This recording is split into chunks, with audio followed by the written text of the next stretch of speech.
묵도하심으로 6월 20일 주일 예배를 하나님께 드리겠습니다.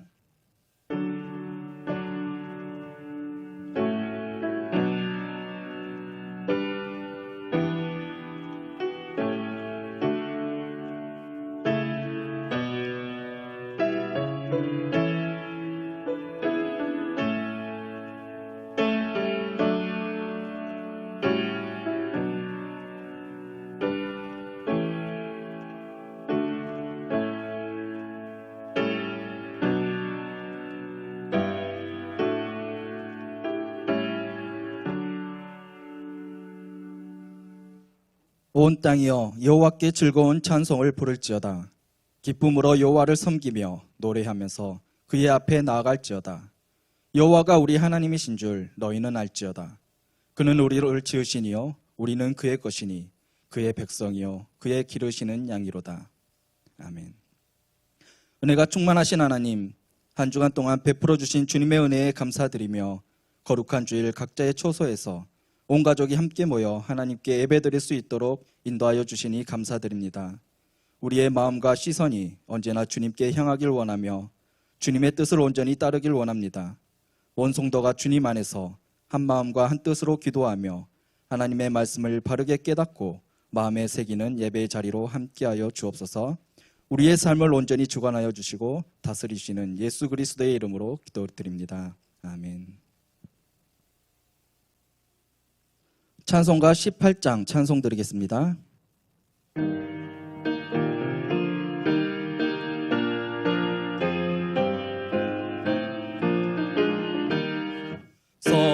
성도들아 찬양하자, 하나님께 찬양하자. 천지 만물 창조하신 그 놀라운 능력을 우리 함께 소리 높여 하나님께 찬양하자. 영원하신 창조주를 우리 모두 찬양하자. 성도들아 감사하자, 하나님께 감사하자. 모든 죄인 구원하신 그 놀라운 은혜를 우리 함께 기뻐하며 하나님께 감사하자. 자비하신 그 세주께 우리 모두 감사하자. 성도들아 찬양하자, 하나님께 찬양하자. 하늘나라 영화로운 그 놀라운 영광을 우리 함께 큰 소리로 하나님께 찬양하자. 천국 영광 찬란함을 우리 모두 찬양하자. 아멘.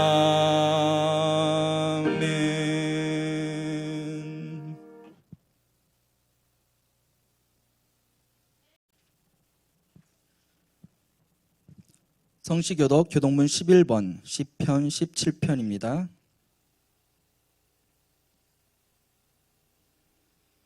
여호와여, 의의 호소를 들으소서. 나의 울부짖음에 주의하소서. 거짓되지 아니한 입술에서 나오는 나의 기도에 귀를 기울이소서. 주께서 나를 판단하시며 주의 눈으로 공평함을 살피소서.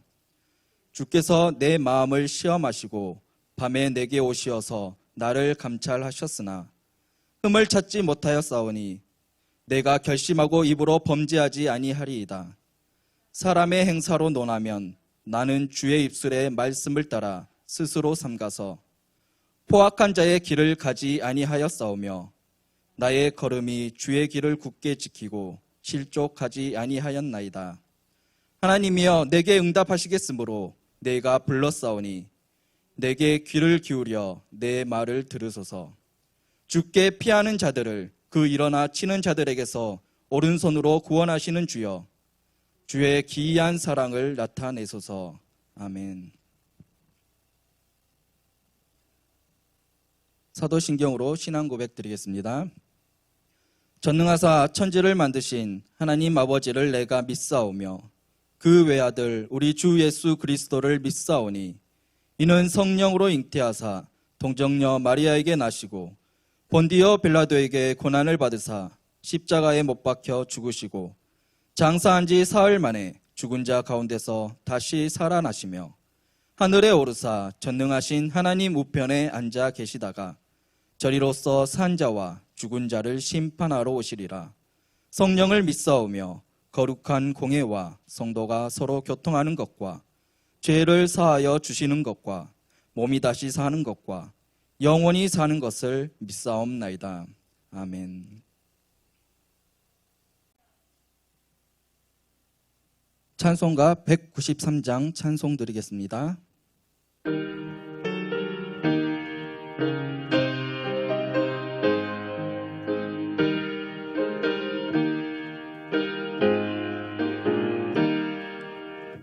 성령의 봄바람 불어오니 믿음의 새싹이 움떠오고 성령의 담비로 흡족하니 내 마른 영혼을 적셔주네.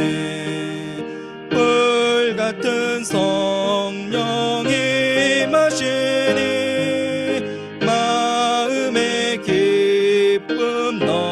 넘쳐나네.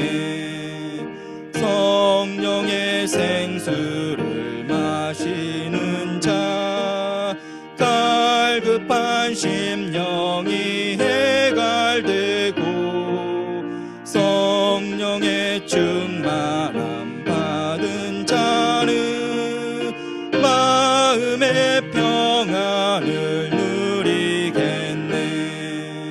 성령의 감동 받은 자는 주님의 사랑 깨닫겠네.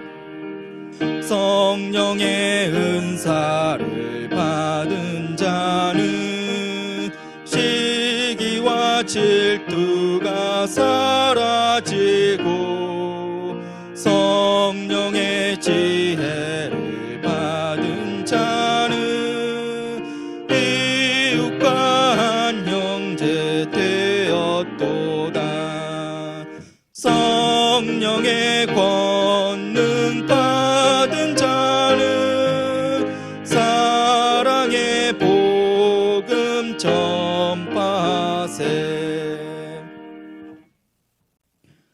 오늘 우리에게 주신 하나님의 말씀은 사도행전 10장 9절에서 23절 말씀입니다. 신약 성경 204면에 있습니다. 사도행전 10장 9절에서 23절 말씀을 봉독하도록 하겠습니다. 이튿날 그들이 길을 가다가 그 성에 가까이 갔을 그때에 베드로가 기도하려고 지붕에 올라가니 그 시각은 제6시더라. 그가 시장하여 먹고자 하매 사람들이 준비할 때에 황홀한 중에 하늘이 열리며 한 그릇이 내려오는 것을 보니 큰 보자기 같고 네 길을 메어 땅에 드리웠더라. 그 안에는 땅에 있는 각종 네 발 가진 짐승과 기는 것과 공중에 나는 것들이 있더라. 또 소리가 있으되 베드로야 일어나 잡아먹어라 하거늘 베드로가 이르되 주여 그럴 수 없나이다. 속되고 깨끗하지 아니한 것을 내가 결코 먹지 아니하였나이다 한데 또 두 번째 소리가 있으되 하나님께서 깨끗하게 하신 것을 내가 속되다 하지 말라 하더라. 이런 일이 3번 있은 후 그 그릇이 곧 하늘로 올려져 가니라. 베드로가 본 바 환상이 무슨 뜻인지 속으로 의아해하더니 마침 고넬료가 보낸 사람들이 시몬의 집을 찾아 문 밖에 서서 불러 묻되 베드로라 하는 시몬이 여기 유숙하느냐 하거늘 베드로가 그 환상에 대하여 생각할 때에 성령께서 그에게 말씀하시되 두 사람이 너를 찾으니 일어나 내려가 의심하지 말고 함께 가라. 내가 그들을 보내었느니라 하시니 베드로가 내려가 그 사람들을 보고 이르되 내가 곧 너희가 찾는 사람인데 너희가 무슨 일로 왔느냐. 그들이 대답하되 백부장 고넬료는 의인이요 하나님을 경외하는 사람이라. 유대 온 족속이 칭찬하더니 그가 거룩한 천사의 지시를 받아 당신을 그 집으로 청하여 말을 들으려 하느니라 한데 베드로가 불러들여 유숙하게 하니라. 이튿날 일어나 그들과 함께 갈새 욥바에서 온 어떤 형제들도 함께 가니라. 아멘. 고정관념을 깨뜨리시는 하나님이라는 제목으로 김익환 목사님께서 말씀 전해주시겠습니다. 코로나가 우리 사회뿐만 아니라 한국 교회에도 엄청난 영향을 주고 있습니다. 코로나19를 통해서 설교자는 교양 없는 전문가로 사람들에게 각인되었고 그 결과 세상은 교회와 설교자를 상종하기 싫은 존재로 위험한 존재로 인식하고 있습니다. 어떤 사람들은 교회를 향해 한국 땅에서 떠나라라는 극단적인 말까지 하였다고 합니다.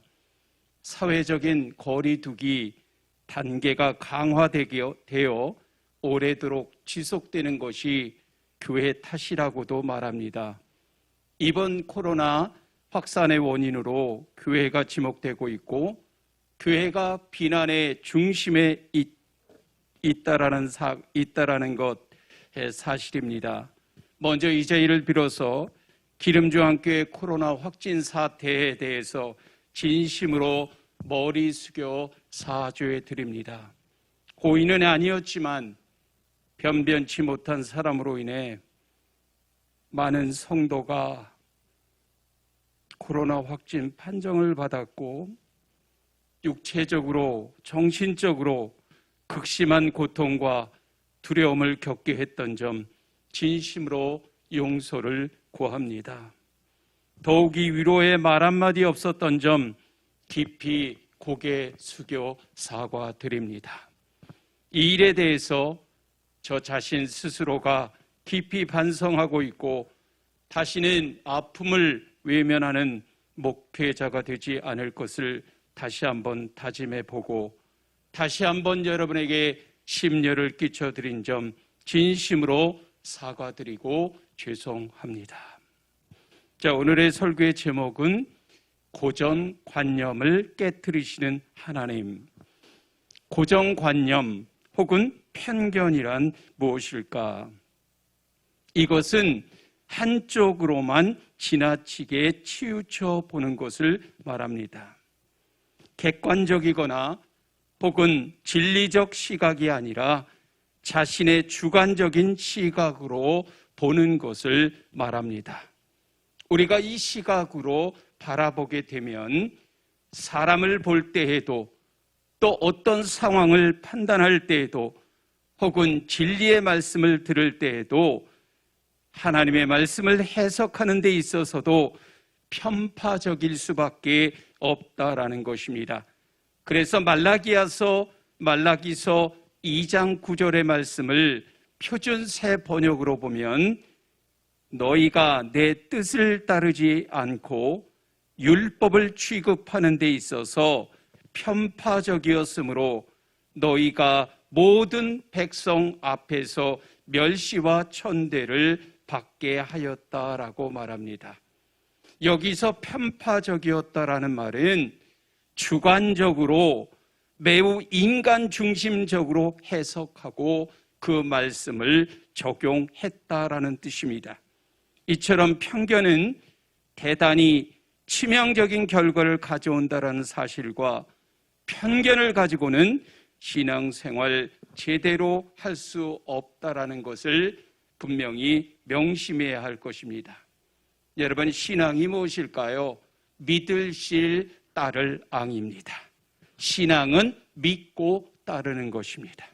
우리의 믿음의 대상은 누구일까요? 예수 그리스도. 그러면 따르면 뭘 따르는 걸까요? 예수님의 말씀.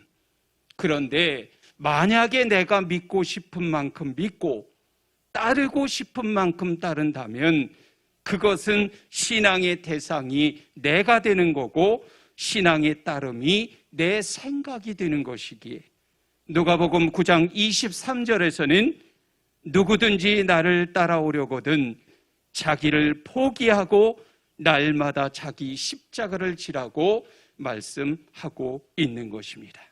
신앙은 결코 자기 중심적일 수가 없고 오직 예수 그리스도가 중심이 되어야 한다라는 사실을 여러분이 기억하시기를 바랍니다.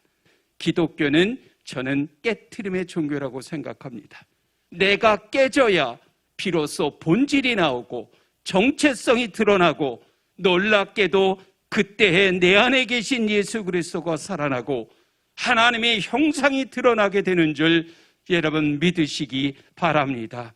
오늘의 본문은 바로 이것을 명확하게 짚어주고 있고 또 고넬료와 베드로의 운명적인 만남, 복음이 어떻게 이방인들에게 전파되었는지를 보여주는 아주 중요한 본문이라고 생각이 됩니다.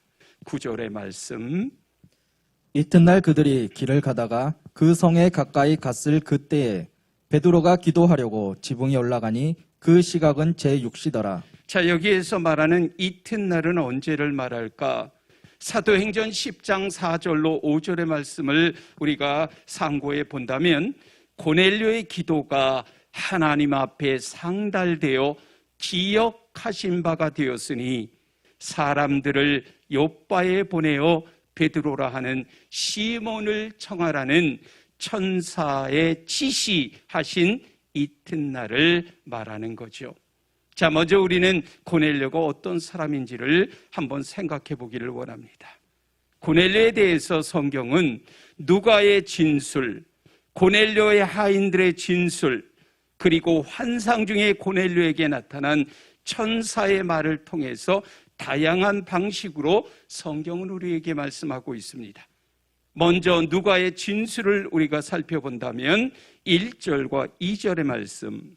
가이사라에 고넬료라 하는 사람이 있으니 이달리아 부데라 하는 군대의 백부장이라. 그가 경건하여 온 집안과 더불어 하나님을 경외하며 백성을 많이 구제하고 하나님께 항상 기도하더니.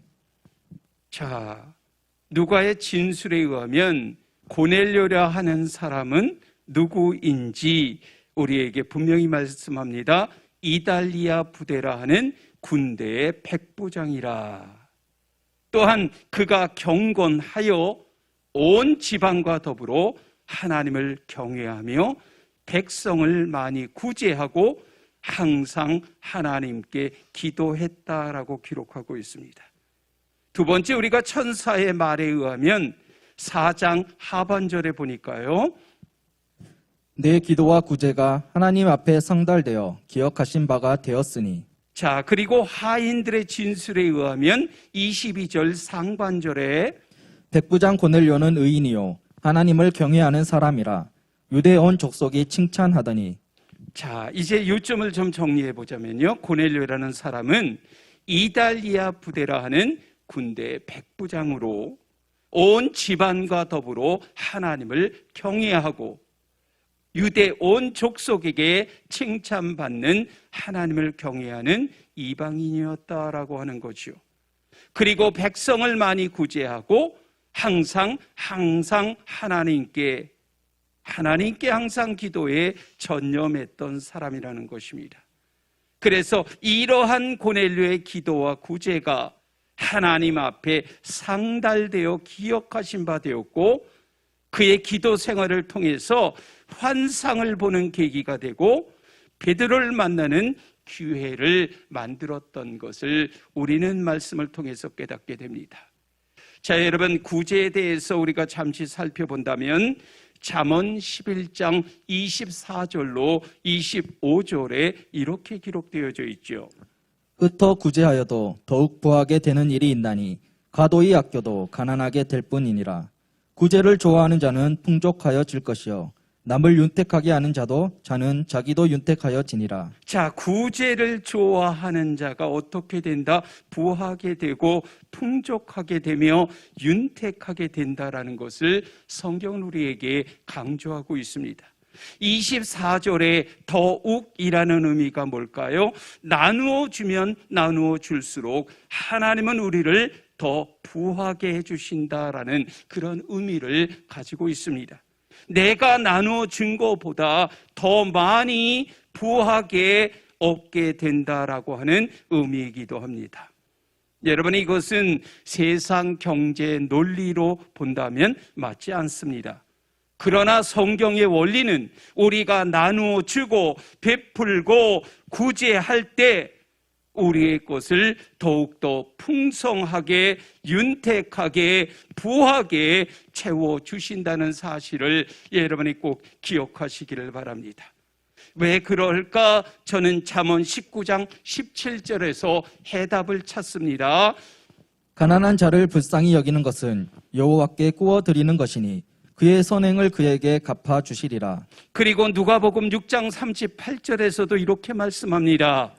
주라, 그리하면 너희에게 줄 것이니 곧 후히 되어 누르고 흔들어 넘치도록 하여 너희에게 안겨주리라.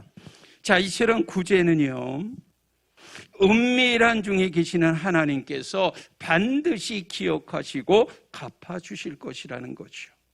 나누고 베푸는 삶을 통해서 정말 하나님이 채워주시는 그 놀라운 축복을 누리는 성도들이 되시기를 주님의 이름으로 축원합니다. 우리가 구약의 말씀을 좀 참고로 해본다면 가난한 자, 과부, 고아를 돌보는 자선적인 성격의 구제를 요구하는 그 모습이 성경에 기록되어져 있습니다. 그래서 율법에서는요, 곡물을 벨 때에 밭 모퉁이까지 다 추수하지 말고 남겨놓으며 떨어진 이삭은 줍지 말고 그대로 두어 가난한 자나 고아나 과부나 나그네들이 취할 수 있게 하라고 성경은 우리에게 말씀합니다.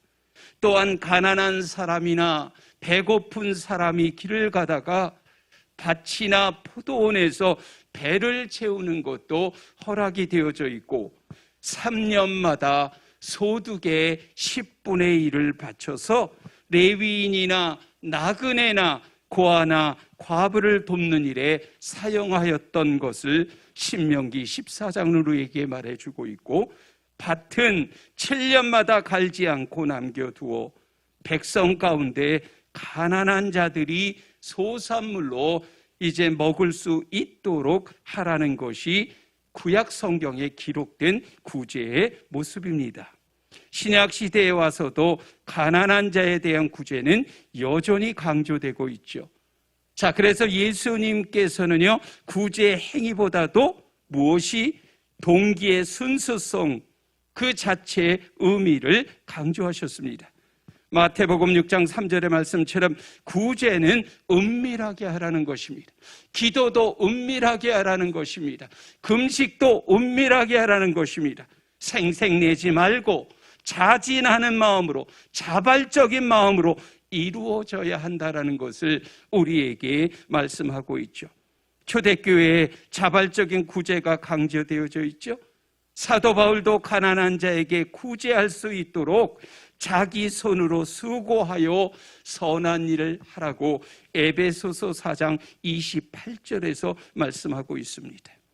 초대교회 첫 직분자가 임명된 것도 구제 사역을 감당하기 위함인 것을 사도행전 6장 1절로 6절은 우리에게 말씀하고 있죠.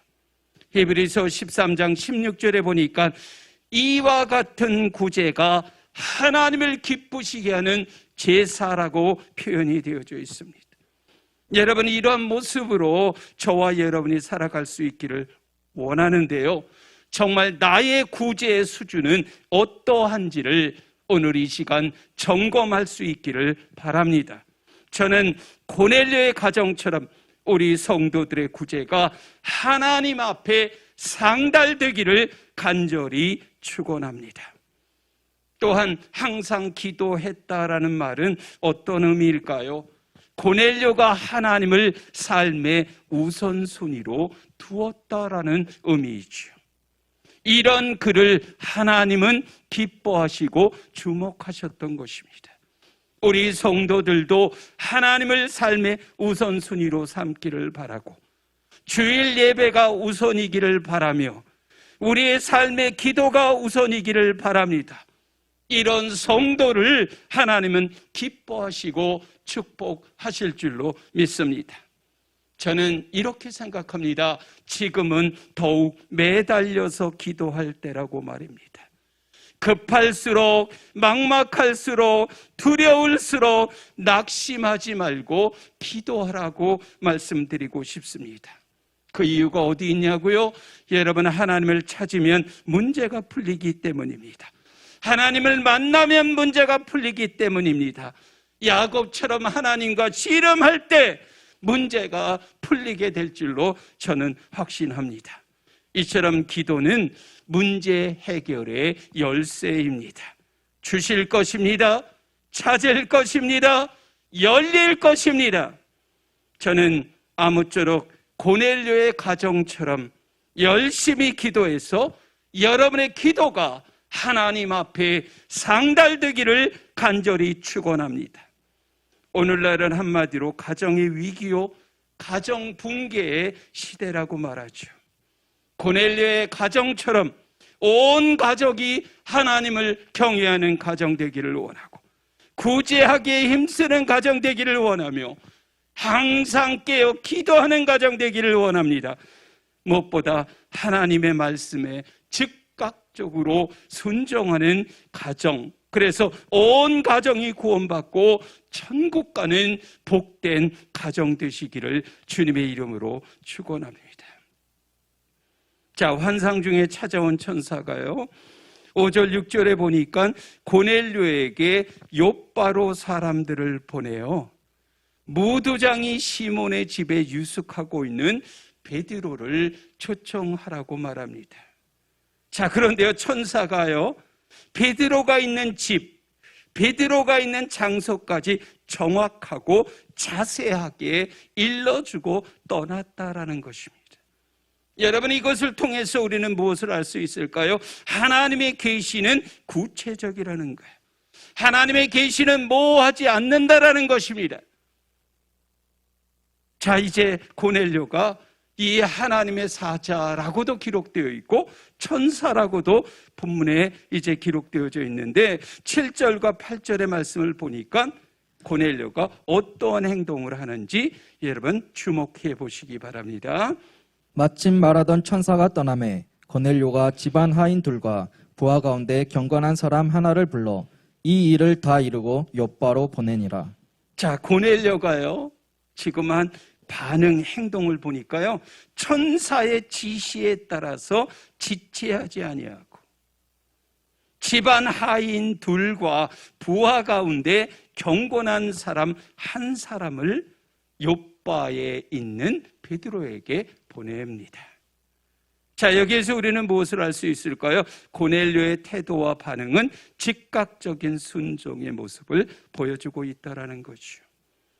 자, 고넬료가 즉시 순종한 결과가 뭡니까? 베드로 사도 오게 되고 베드로 사도가 전해지는 복음을 통해서 그의 가정이 구원을 이루고 모든 가족이 세례를 받았다라는 사실을 오늘 본문의 말씀 이후에서 우리에게 말씀합니다.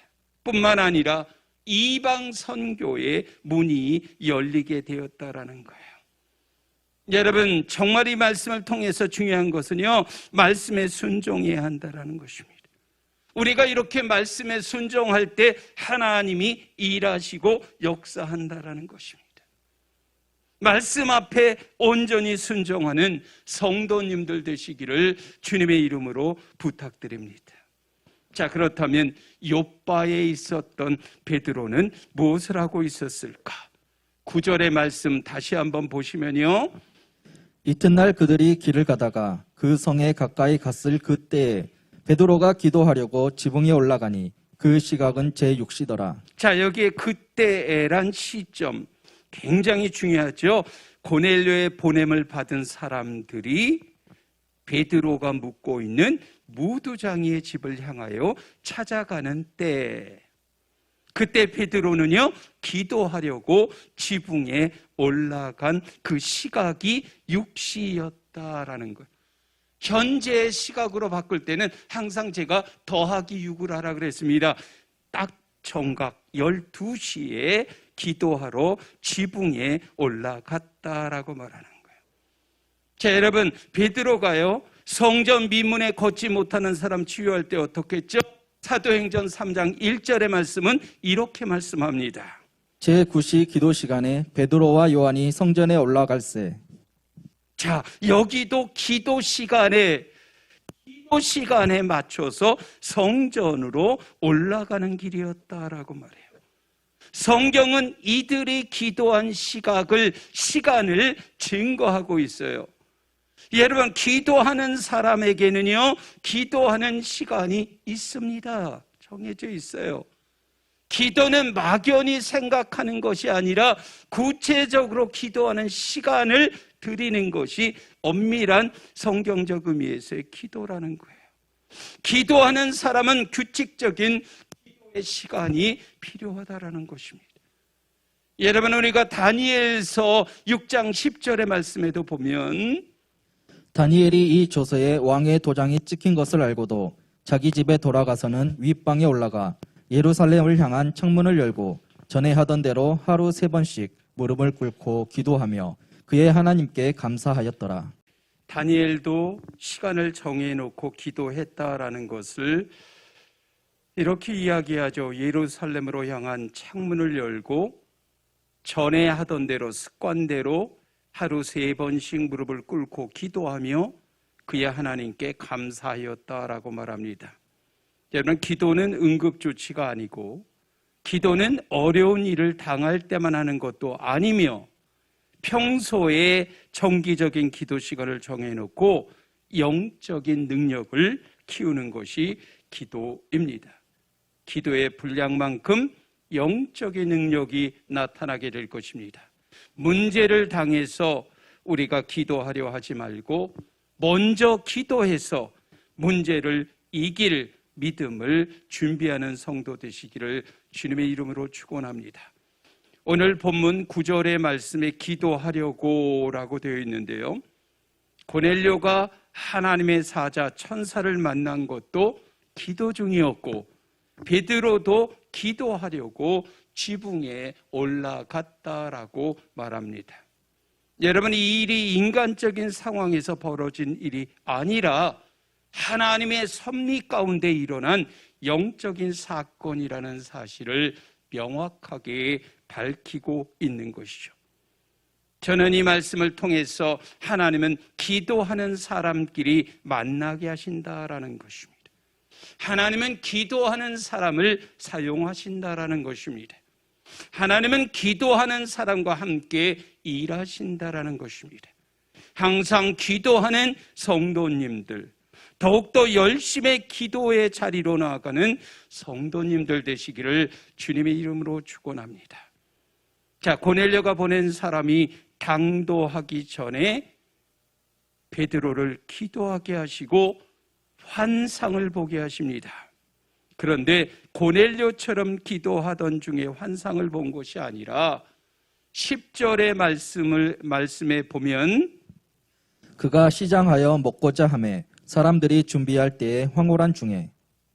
자, 여기에 보면 황홀한 중에 의미가 조금 애매모호할 수도 있는데요.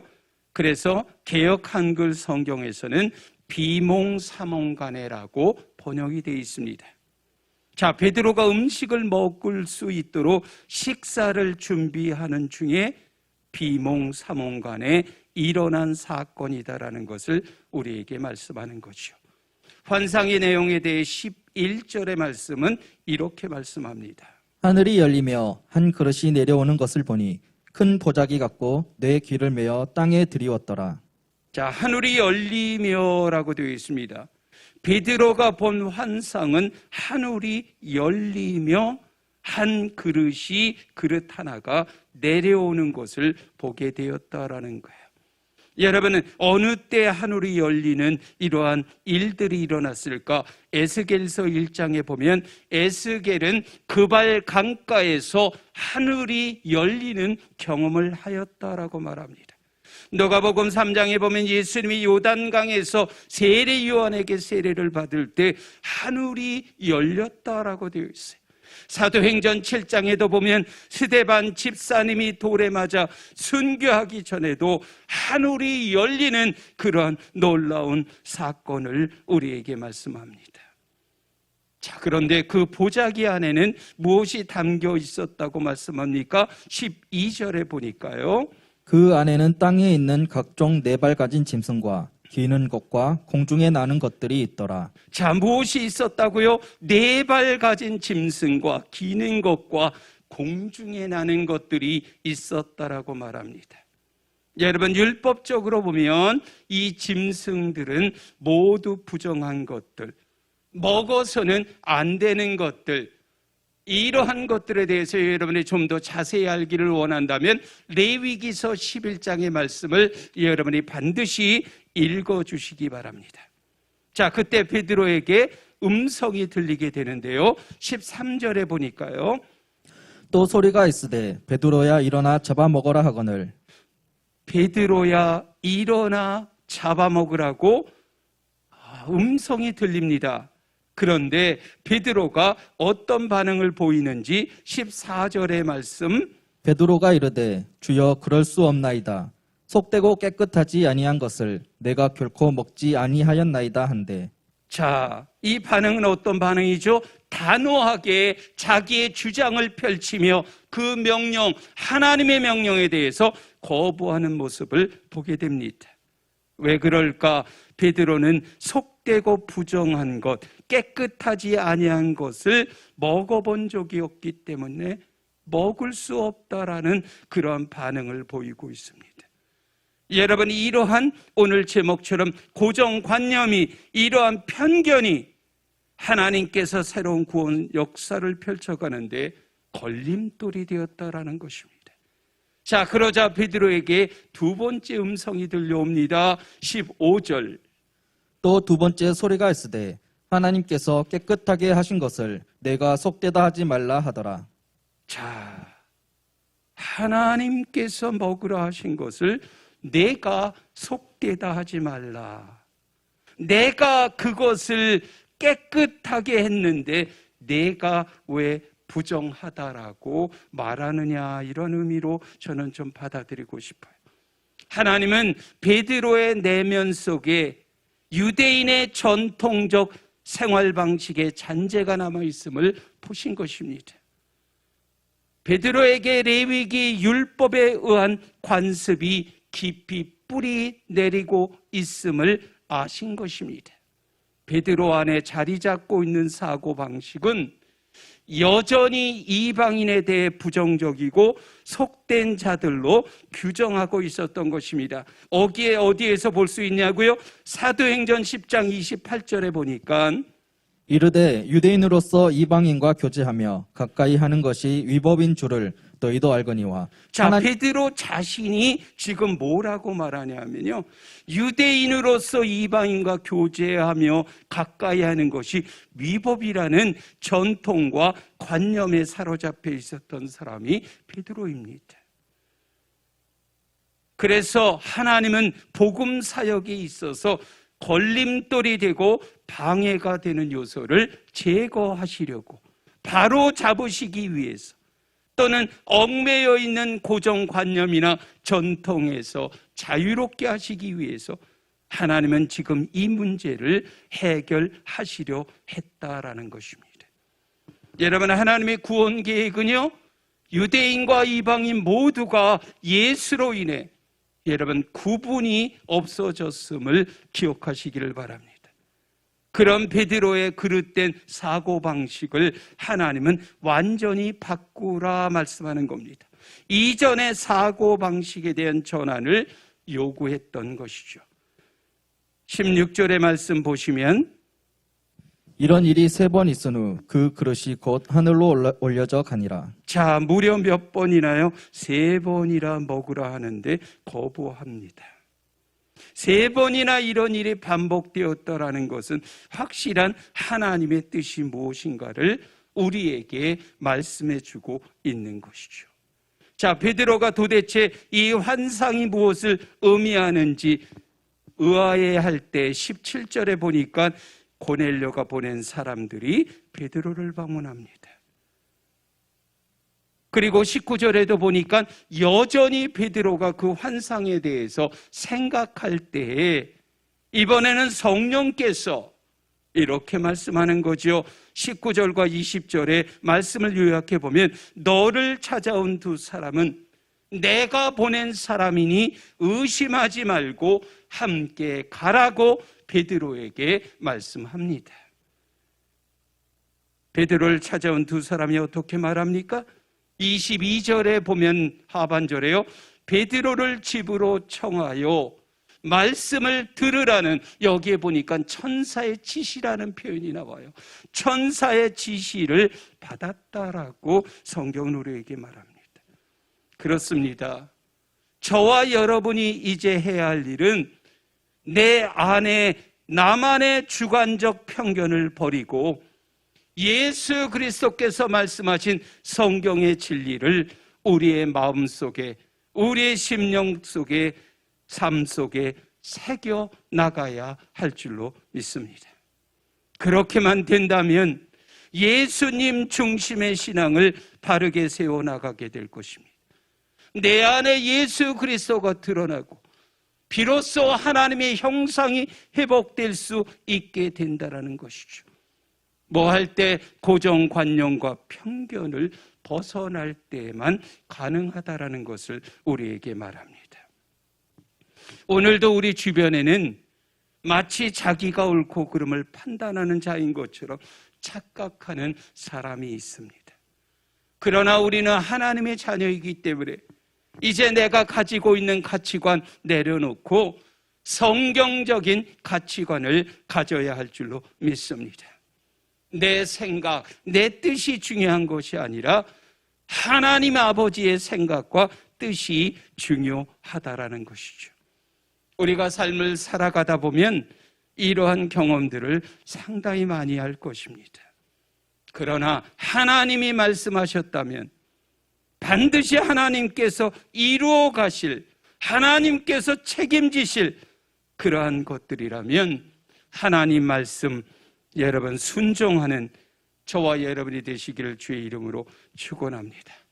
우리 안에 정말 이러한 변화가 시작될 때 우리는 비로소 그리스도인답게 살아가게 될 것입니다. 기도하겠습니다. 은혜로우신 아버지 하나님, 이 시간 주의 전에 모여서 아버지 하나님 우리가 마음으로 함께 예배하게 하시니 감사드립니다. 주의 귀한 은혜를 허락해 주시고 오늘 말씀을 통해서 우리 안에 있는 영적인 편견을 깨트려 주시기를 원합니다. 우리의 고정관념을 깨트려 주시기를 원합니다. 우리의 관념의 상자를 부셔주시기를 원합니다. 그리스도를 더 닮아가기를 원하고 하나님의 형상이 회복될 수 있기를 원합니다. 주님, 우리는 참으로 연약합니다. 그러기에 하나님 앞에 우리 자신을 올려드립니다. 우리의 편견과 문제와 옳지 못한 모습까지 올려드립니다. 우리를 붙잡아 주시고 도와주셔서 우리로 하여금 더욱더 하나님을 향해 나아가는데 부족함 없는 참으로 복된 생이 되게 하여 주옵소서. 주님께서 늘 주장해 주시고 능력으로 함께 해주시며 우리의 주관적 생각 깨트리고 그리스도의 진리가 드러날 수 있도록 역사하여 주옵소서. 늘 하나님의 말씀에 순종하고 충성하는 삶이 되게 하시며 성숙한 그리스도인이 되게 하여 주옵소서. 귀한 은혜를 우리에게 허락해 주심을 감사드리며 예수 그리스도의 이름으로 기도하였사옵나이다. 찬송가 487장 찬송 드리겠습니다.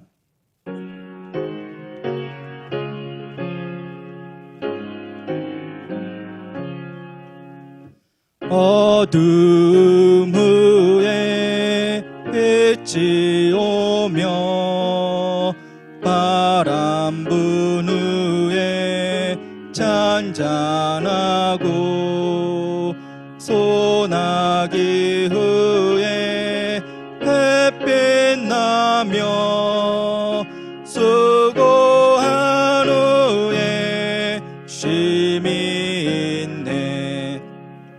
연약함 후에 강건하며 애통한 후에 위로받고 눈물 난 후에 웃음 있고 씨 뿌린 후에 주수하네. 괴로움 후에 평안 있고 슬퍼한 후에 기쁨 있고 멀어진 후에 가까우며 고독함 후에 친구 있네. 고생한 후에 기쁨 있고 십자가 후에 영광 있고 죽음 온 후에 영생하니 이러한 도가 진리로다.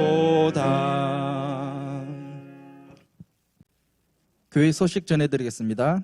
예배와 관련하여 7월 첫째 주 주일 예배 7월 4일부터 대면으로 예배를 드립니다. 정부의 방역 지침에 따라 변동될 수 있음을 참고하여 주시기 바랍니다.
우리의 마음과 중심을 보시는 아버지 하나님, 우리의 모든 삶이 하나님의 은총이요 축복임을 고백하고 이 시간 예물 드린 손길이 싸움에 하늘의 문을 여시고 연락하여 주시기를 원합니다.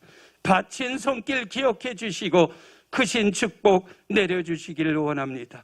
정말 드린 손길 위에 신명기 28장 12절의 말씀처럼 언약의 말씀대로 하늘의 아름다운 보고를 열어주셔서 때를 따라 손으로 하는 모든 일에 복을 내려주시기를 원합니다. 시편 1편 3절의 말씀처럼 드린 손길 가정 일터 위에 시냇가에 심은 나무같이 철을 따라 열매를 맺으며 하는 모든 일마다 형통하게 하여 주옵소서. 닫히고 막혔던 문들이 열려지게 하시고 펼쳐지게 하여 주시고 보여지게 하여 주시고 아버지 하나님, 머리가 되고 꼬리가 되지 말게 하시고 주님의 전에 들어가도 나가도 복을 받게 해주시고 일평생 몸바쳐 교회에 섬기는 하나님의 귀한 아버지 하나님 일꾼으로 삼아 주옵소서. 드린 예물이 또한 사용되어지는 곳마다 하나님의 크신 영광이 나타나게 하시고 교회와 복음 사역에 귀하게 사용되는 예물 되게 하여 주옵소서. 예수 그리스도의 이름으로 감사하며 축복하며 기도하였사옵나이다. 아멘. 이제는 예수 그리스도의 은혜와 아버지 하나님의 만극하신 사랑하심과 성령님의 감화교통 위로 충만하심이 오늘의 말씀처럼 고정관념을 깨트리시는 하나님을 만나는, 경험하는, 또한 아버지 말씀 따라 그러한 삶을 살기로 다짐하는 모든 권속들 머리머리 위에와 그들의 가정과 일터와 생업과 그리고 오늘 예배를 위해서 방송 설교를 위해서 공개하는 아름다운 손길 위에 이제로부터 영원토록 함께 있을지어다. 아멘.